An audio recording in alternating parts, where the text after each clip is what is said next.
What traits will a behavioral health counselor need to be successful in the field? Um, Number one, they have to have some type of level of empathy. They have to have an understanding of other people's pain and what it may be like to walk in their shoes. That's number one. There's got to be some type of emoting that goes on, some sort of intuition, some sort of sense that there's a real problem here and there's more to the story. So empathy was number one. Number two is compassion. I think that many professionals make the mistake by not being compassionate, and they think that I'll be a blank slate, or I'll be confrontational, or I'll build people. I'll break them down and build them back up. I don't I don't prescribe to that. I think that you need to have compassion. You need to be able to look at somebody and at least understand their level of thinking.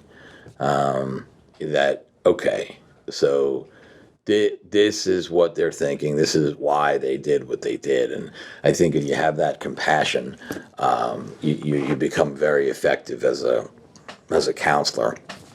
So there's that. The third thing is a sense of humor.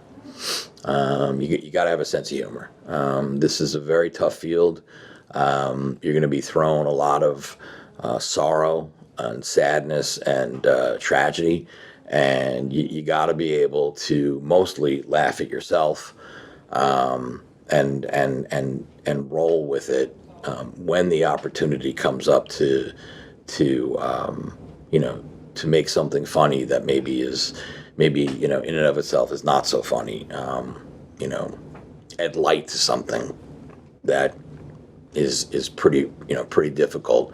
And I say that because it's part of being a role model. It's part of growth. And I mean, think about how many times you've been able to laugh at yourself over a situation. And if you get to that point, that's a pretty good place to be. It's a pretty healthy place to be when you're able to do that. So a sense of humor.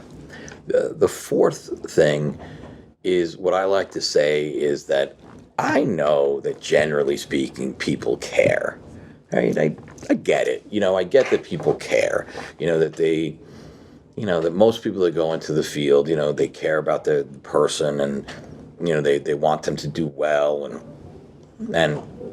kind of get through their goals and get through their problems and work through their family history, but they don't care enough.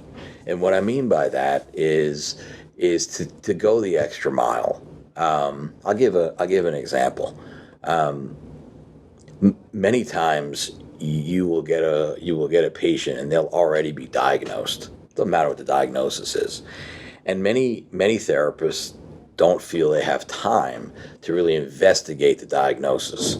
So let's say you had a diagnosis of substance dependency or schizophrenia.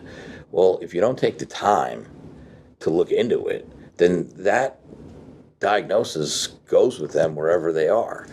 And it's kind of like, you just hand it off and you don't really discuss it. And meanwhile, because you don't care enough, because you didn't take a deeper dive, you're treating a person who may not have the diagnosis that you think they have. You're basing your work on somebody else, and to me, that's just not okay. You have to absolutely care enough. And I think the fifth thing that you have to do is you've got to include the family component. It is critical to learn about the individual by learning about the family. What does the generation of families look like?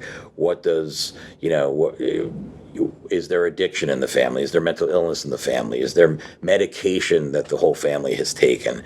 Or is drug use the same, with the brothers or sisters or aunts or uncles or parents or grandparents, all of that stuff, is schizophrenia the same? You start to create a pattern. And so the family component is just massive, to be able to be effective. And there actually is one other thing. I'll call it the sixth thing, which is medication. I can't stress enough how important it is for a behavioral health professional to know about medication.